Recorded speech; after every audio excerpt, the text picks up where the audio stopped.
Hello, welcome to this DCS A-18C tutorial video. Today we will cover the usage of your air-to-air radar. Before we begin, let's make sure you have a few things bound to your controls.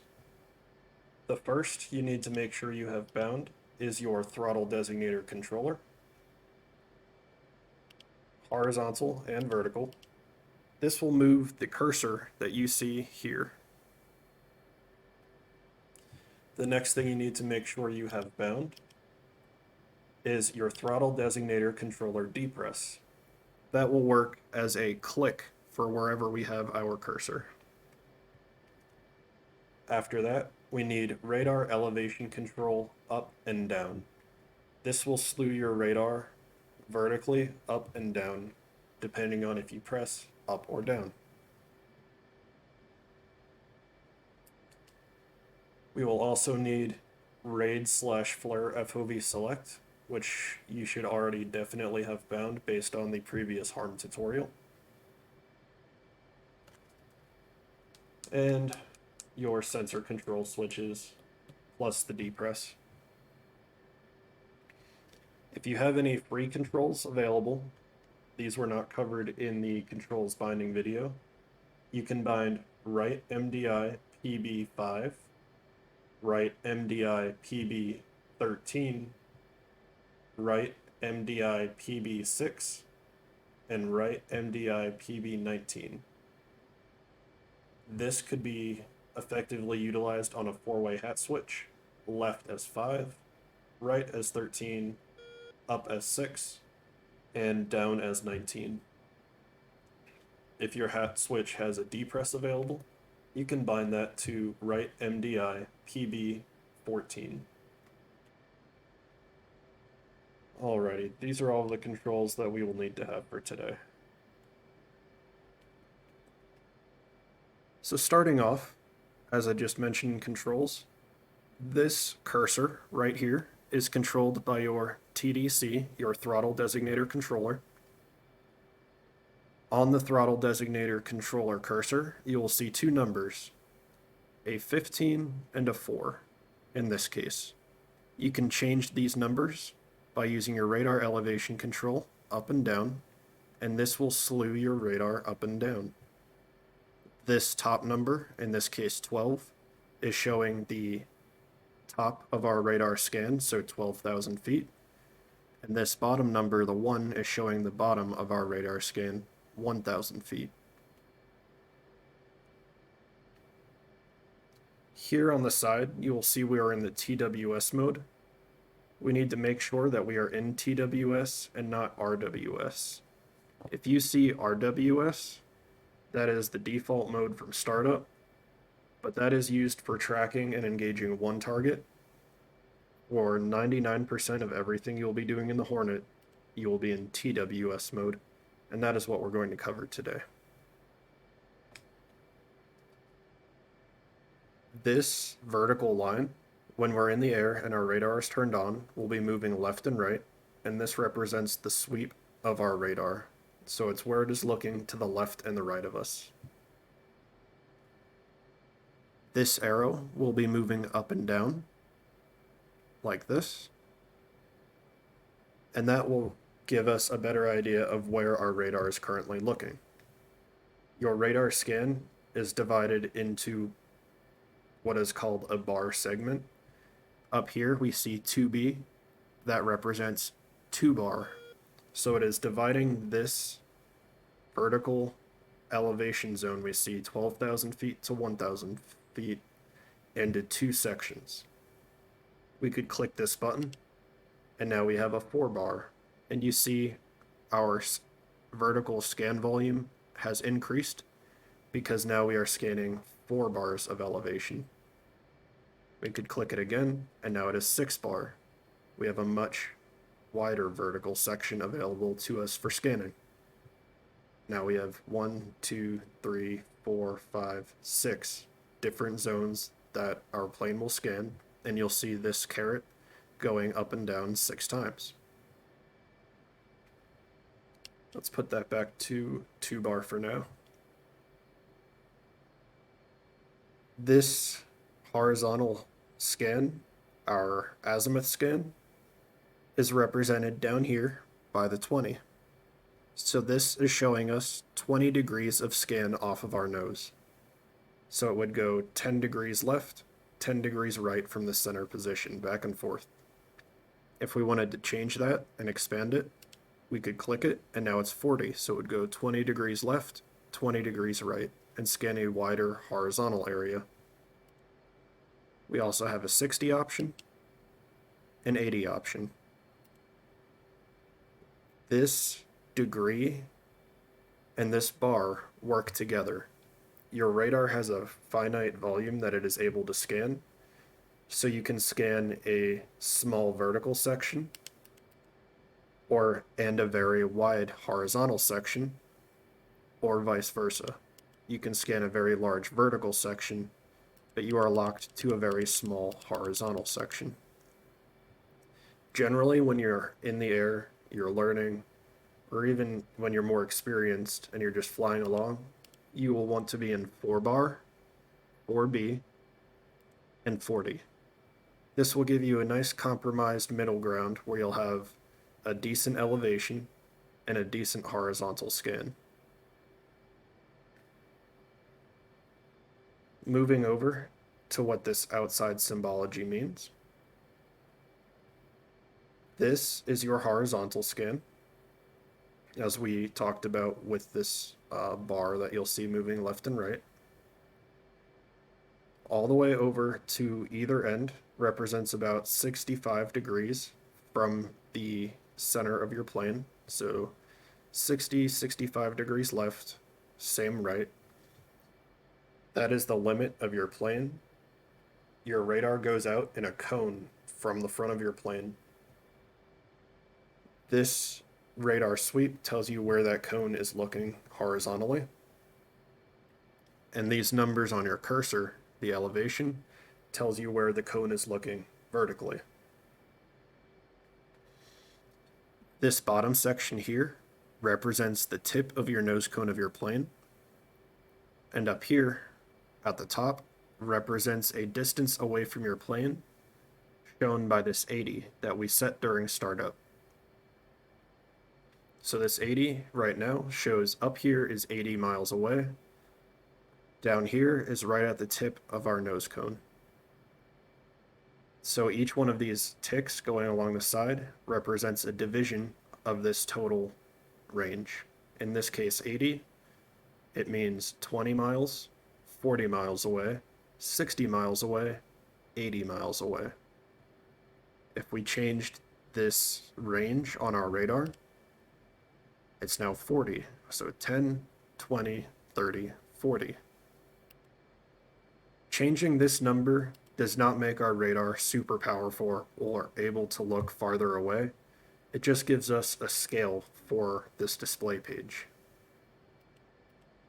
Generally, we will keep it on 80 for situational awareness beyond our engagement area. Your radar will only really be able to lock up fighters at about 40, 45 miles, maybe 50 on a really good day, depending on conditions. Your radar is influenced by both speed, altitude, enemy aspect, whether he's going towards you, away from you, 90 degrees horizontal from you, they're going up, down, ground clutter, weather conditions, all kinds of things. So it's not some magic tool that you can just point in a direction and get a lock. There's a multitude of factors that are involved with this. Moving over to this bottom left section, you will see it says INTL. That means interleave. Above it, you will see high. On interleave, this high will switch between high and medium on every sweep of this radar scan. So it will do one full sweep in high, and then it will change to medium and do one full sweep, go back to the other, and so on and so on. If you wanted to override this, you could click this button and make it medium. You could make it high, or back to interleave will alternate between the two. Whenever you're flying, you generally want to keep this in interleave, because high is used for targets further away or with a fast closure rate, and medium is used for targets closer up. Generally, you won't know what your target is doing. Both high and medium can change in use depending on the aspect of the enemy aircraft you're trying to scan. So, if you're having real trouble locking someone on interleave, you are able to change it, but 90% of the time you should just leave it in interleave. That way you'll be doing both high and medium rather than just one.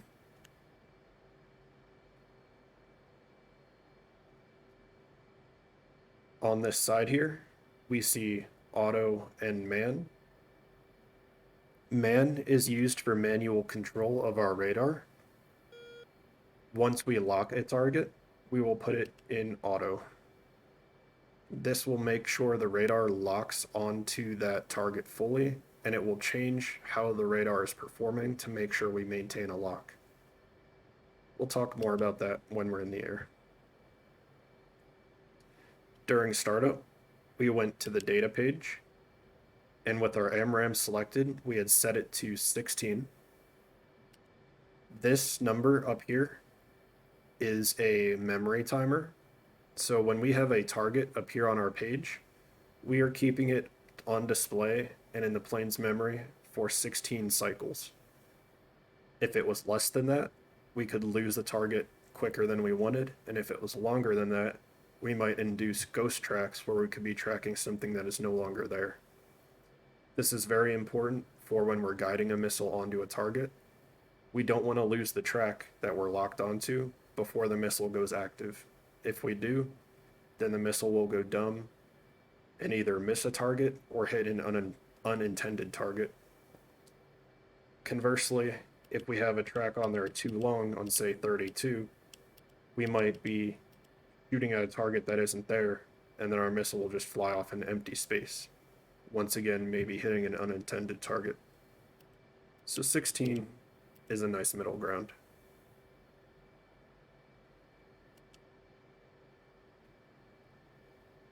As part of our startup, we opened the azimuth elevation page on our left display here. This azimuth elevation page shows a top to bottom view out the front of our plane. So rather than showing distance where here is our plane and out here is 80 miles away in a top-down view, here this center shows our nose cone, and then above our nose cone, below, left, and right in an elevation view. During startup, we boxed this auto button. This will allow the plane to automatically interrogate targets it detects and determine if they are friendly or enemy. We'll cover more of that when we're in the air, but this helps reduce the workload of the pilot, preventing him from having to manually interrogate every single thing. Alright, so what do these pages mean in a better view? This might be a little confusing at first, so I've recreated this in a very high-tech editing radar simulation software. Let's pull that up now.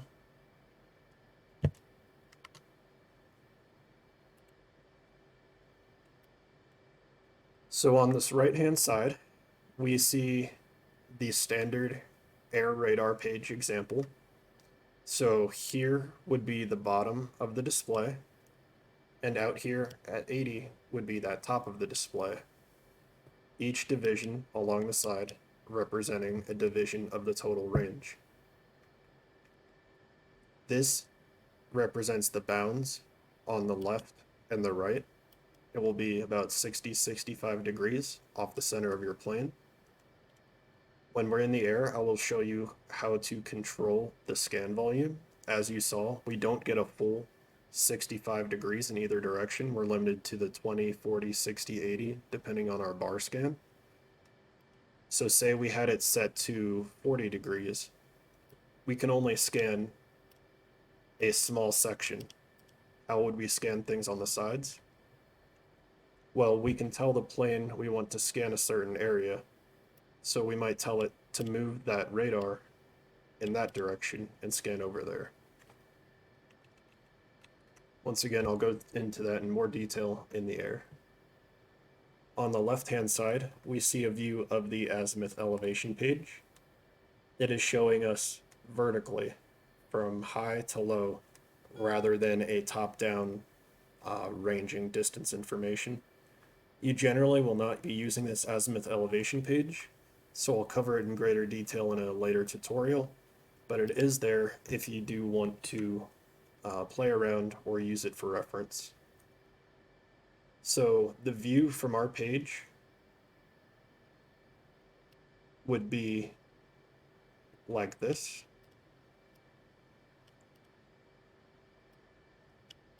Where our nose cone would be in the center here, and we would see the elevation scan of these targets. We could see one is higher, one is at a medium, one is lower, and we can use that information in conjunction over on the attack radar view, where we can see one is more to the left, one is more to the center,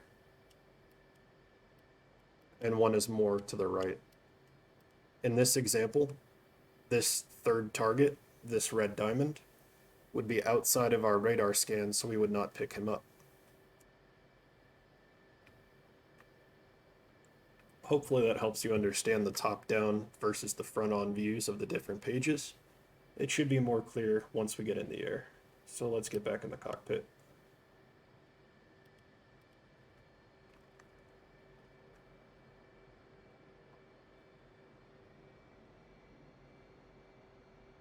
Remember, when you're using your radar, you want it to be in TWS, shown here, and not RWS. TWS allows you to engage multiple targets at once and keep tabs on all of them.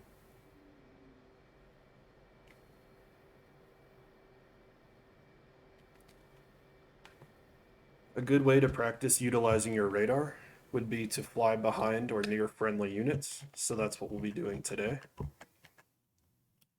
So what I'm going to do is fly out towards this carrier group, and I'm just going to practice utilizing my radar on these tankers that are just flying around at various altitudes and speeds.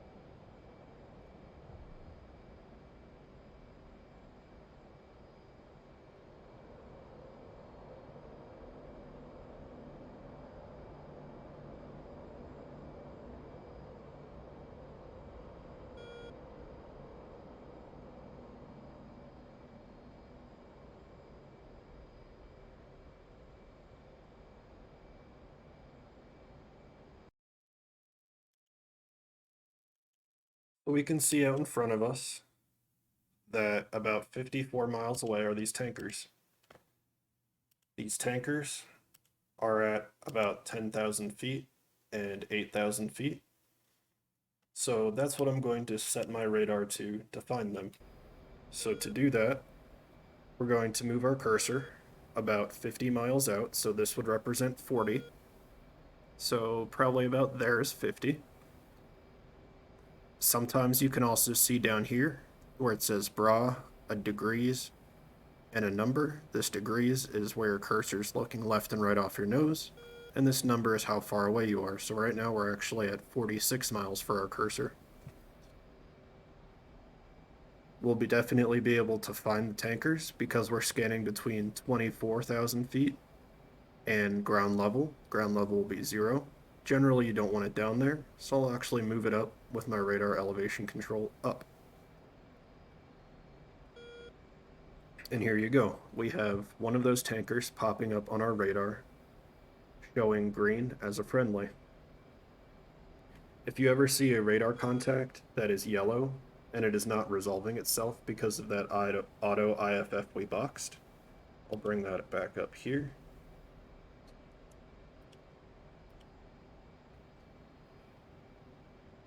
You can manually interrogate a target by putting your cursor over it and then pressing your sensor control switch depress.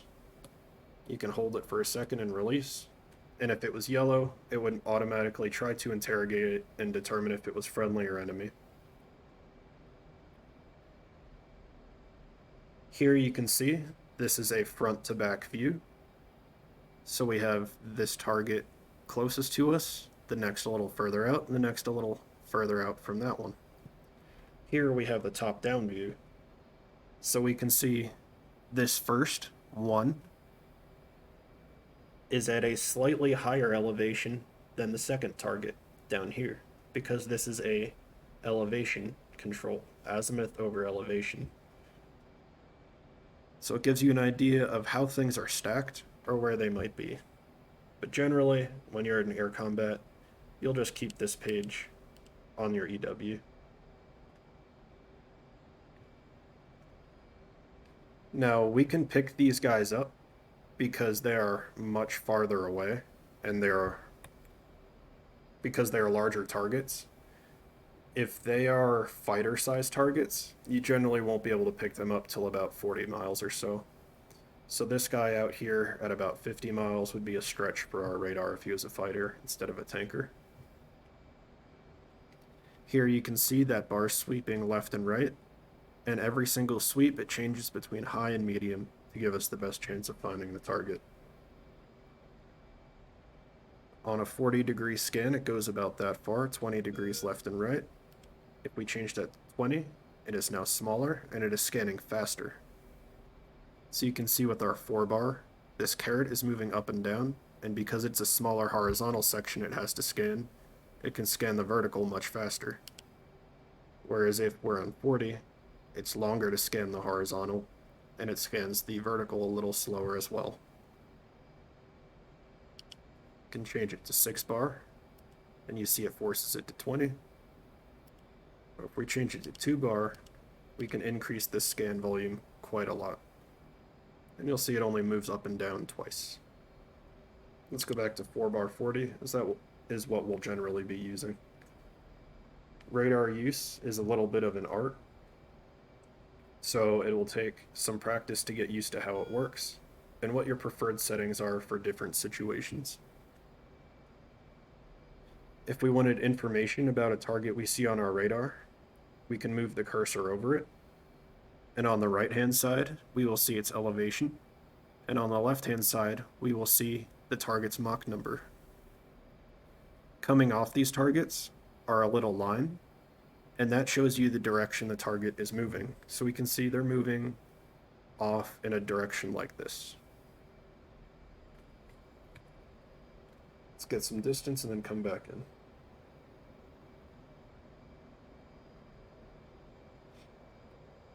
The push button keys that I mentioned in the beginning of the video that were nice to haves that you could put on a hat, the one corresponds to the TWS RWS, so that would be the keybind I mentioned putting on the left side of the hat. The one I mentioned putting on the up press of the hat would be this push button for your bar scan. The down press would correspond to your angle azimuth, and the right press that I mentioned would correspond to switching between auto and manual. The D press of the hat, if you had it available, would correspond to this reset. So instead of having to manually click these buttons, changing your scan while you're in a combat, or trying to find a target, we could simply press that hat and change these options. For the rest of this video, I'll be utilizing that hat switch keybind, so I don't have to keep clicking these buttons, but I'll be sure to look in so you can actually see the buttons that are being pressed.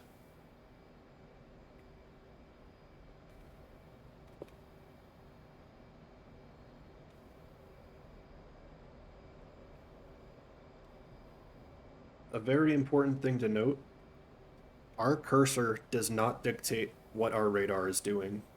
Our cursor is just a way for us to tell what our radar is doing. The only way to dictate what the radar is doing is by changing our radar elevation control, which you can see moving like that on those numbers, or by telling the radar to scan a different section. We can tell the radar to scan a different section by moving our cursor over the section we want to scan and pressing down our TDC, throttle designator controller. So now I'm scanning this side, and now I was able to pick up this target. This one dropped off because I'm no longer scanning there. I tell it to scan here, and maybe we'll pick that one back up. Without change, since the cursor is giving us information on what our radar is doing, and our radar is a fixed cone coming out the front of our aircraft, you'll see that if I move my cursor, these numbers will change on the cursor. I am not moving my radar elevation control when I'm moving the cursor right now. So you can see if I'm looking for a target at say 12,000 feet at 40 miles, 12,000 is within the upper and lower bounds. My radar at 60 miles is looking between these numbers while I have it configured for the 40 miles. Additionally, if I move my cursor down here, it is now telling me it is scanning between 26,000 and 10,000 at 10 miles, or at 20 miles, even though I have it configured for this scan at 40, because it's coming out as a cone.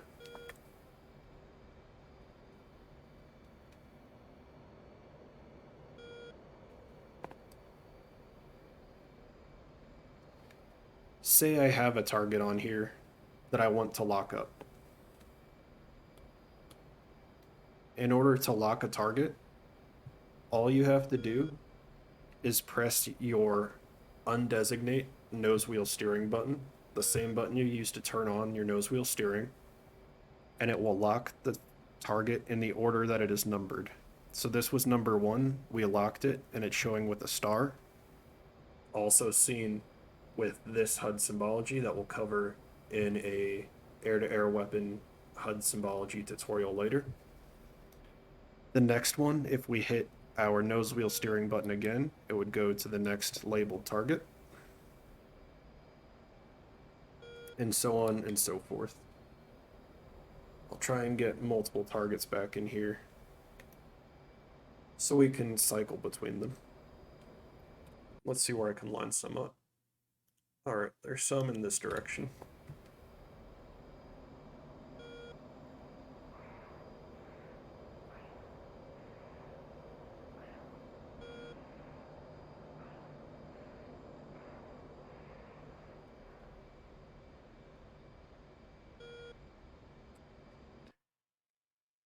These tankers are flying at about 8,000 and 10,000 feet and only 14 miles away. So I want to make sure at 14 miles, I'm scanning between 8,000 and 10,000 feet. And now that I've configured my radar, they're popping up. To lock them, nose wheel steering. To cycle to the next, nose wheel steering. Since there are only 2, I can just cycle back and forth every time I hit my nose wheel steering button.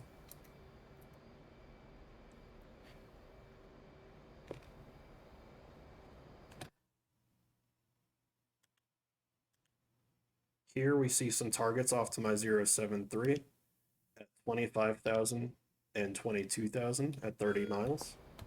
So let's turn towards them.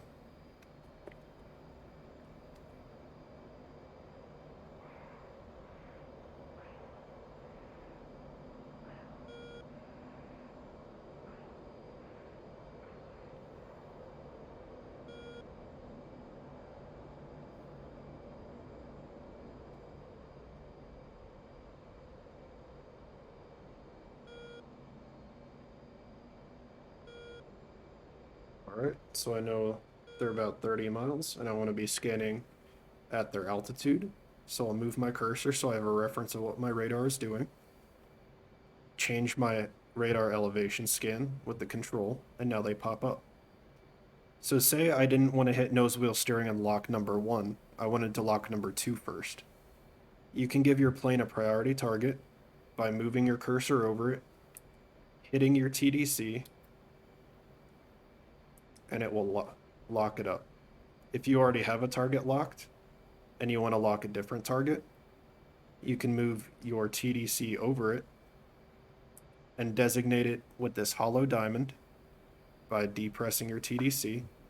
And if I had 3, 4, 5 targets out here, this diamond will signify the next target I will change to if I hit my nose wheel steering button. If you ever want to unlock a target, you need to press the reset button.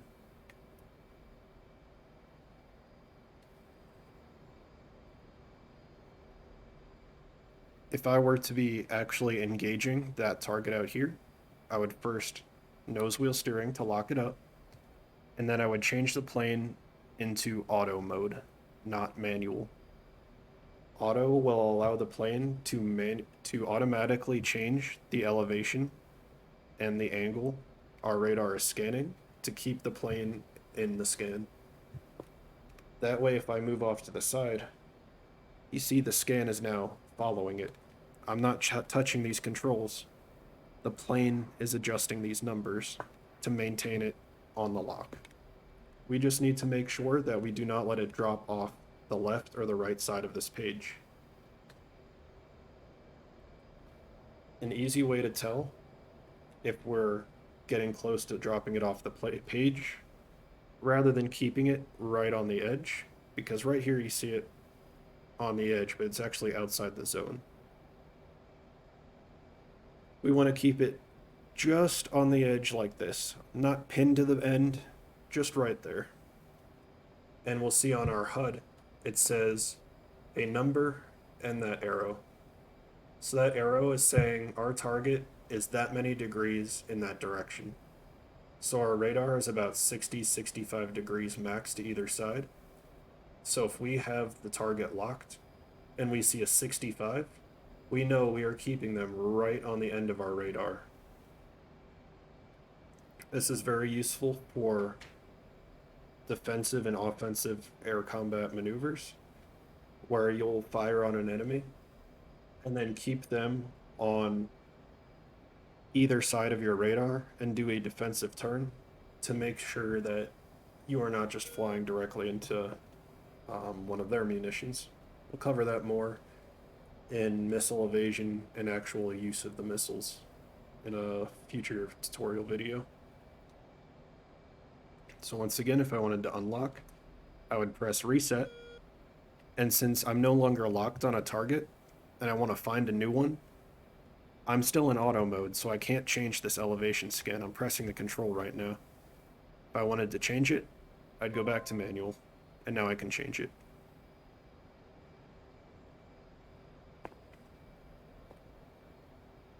A neat shortcut for changing this range on our radar, instead of pressing these up and down arrows, we can simply move our cursor to the top, bump it up, and then back down, and it changes our radar. So now we're at 80, 160, that's the max. Say I want to come down, I'll bump it off the bottom. 80, 40. Additionally, if you don't have the hat available to bind these buttons, you could move your cursor over the control, and now you see it gives you options. So I could choose 20, hover over it, TDC depress, or I could hover over the 40, TDC depress, and now I'm in 40. Same thing with your bars. So right now I'm in 4 bar. If I wanted to go to 2 bar, I could hover over it, TDC depress.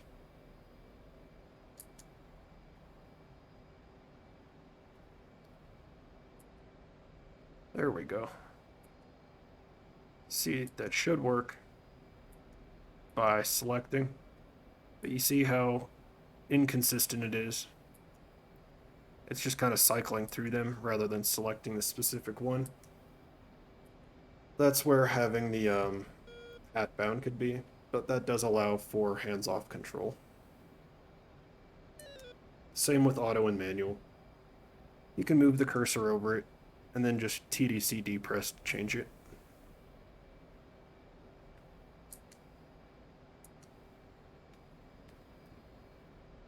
As I said earlier, you generally want this in 80, even though you won't be able to find and lock targets beyond about 40 if they're fighter sized. This gives you an idea of what's happening out in this direction because of data link. Data link shows those red diamonds from before. Let's see if we can get any back up. I'll spin around, maybe we'll pick some up. And those are donor contacts either from friendly aircraft, fighters, or from a friendly AWACS. There we go. So there's the data link contact. Our plane is not actually scanning this target, but we can see information if we hover over it because of our friendly AWACS telling us it's out there. So if I wanted to scan that area, I know I won't be able to pick him up because he's hundreds of miles away. But if I wanted to scan that area, I could press TDC depress, make sure his altitude is within my scan volume, which it is between the 63 and the ground level. And then eventually I would be able to pick him up if he was within range. If you want it to reset back on the center, just hit your reset button. So I can move it right. Can TDC depress, move it left, or wherever I need it to be, based on the intel and the situational awareness from the data link, or from your map. The map and the ruler tool is very, very useful. Can be used essentially the same as an AWACS. You just won't have a picture on your screen.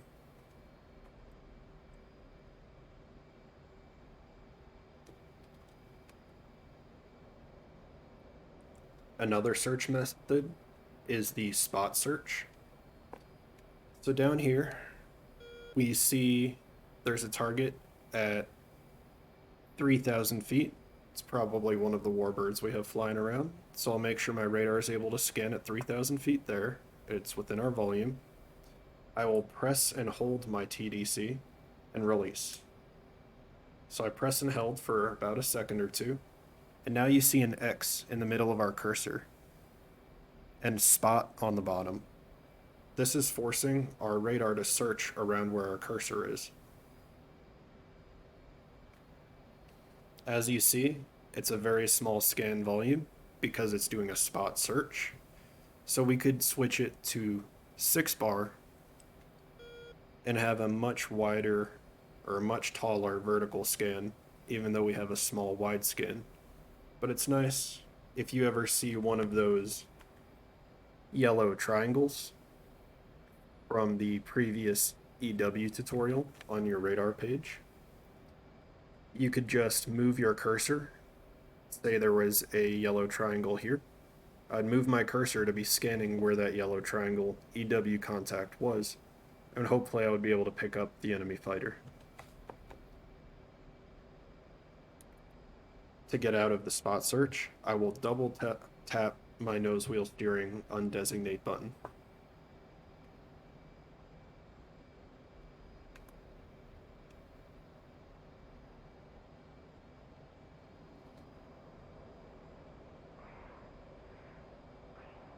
Alright, let's turn back towards the tankers, and I'll show you one more mode of the radar.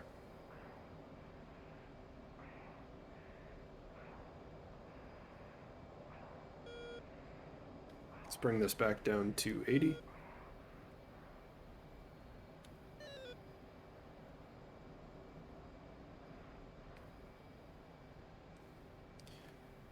So we see multiple targets here.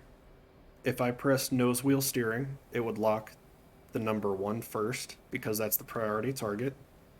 If I wanted to lock the number 2 first, I would hover over it and press my TDC, and that would designate that as my priority target.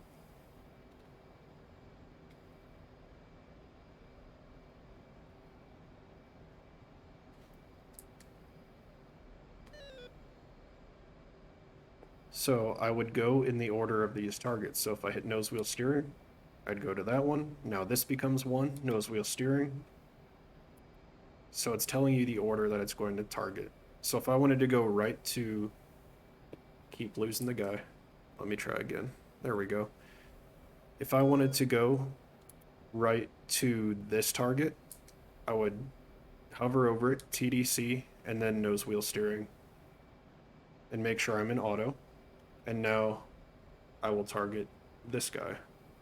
If I hit nose wheel steering again, it'll take me back, and I'll just toggle between those two. If I want to target this guy, hover over, TDC depress, nose wheel steering, and now I have him locked, shown by the star.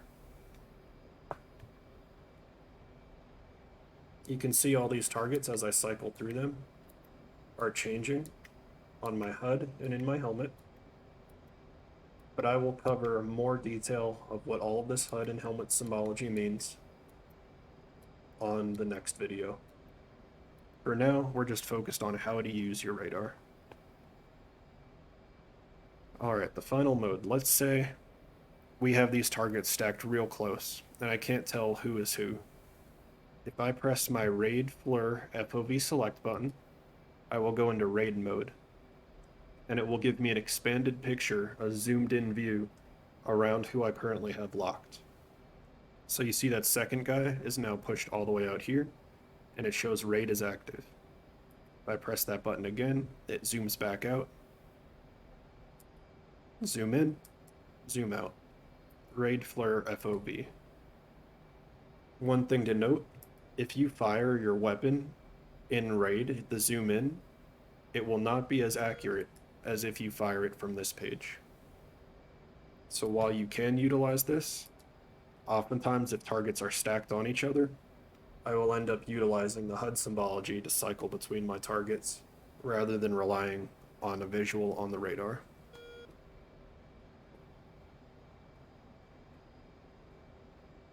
I know it was a lot of information. It will take some practice. Using the radar is an art form, but as long as you keep with it, you'll get it. The main things to remember: your bar scan dictates how tall your vertical scan can be. The azimuth, the angle down here, dictates how wide your scan volume is. When you're looking for a target, you want to be in manual. After you lock a target with nose wheel steering, you want to put it to auto. If you unlock a target using reset, make sure you put it back to manual so you can control your radar. On the subject of controlling your radar, your cursor does not control your radar. It is just a reference for you to tell what your radar is doing. The only control you give your radar are the elevation scan controls and telling it where to slew with your TDC. Remember, if you want to reset it to back to center, just press reset. Finally, remember to keep it in interleave, INTL. Alright, thanks for watching.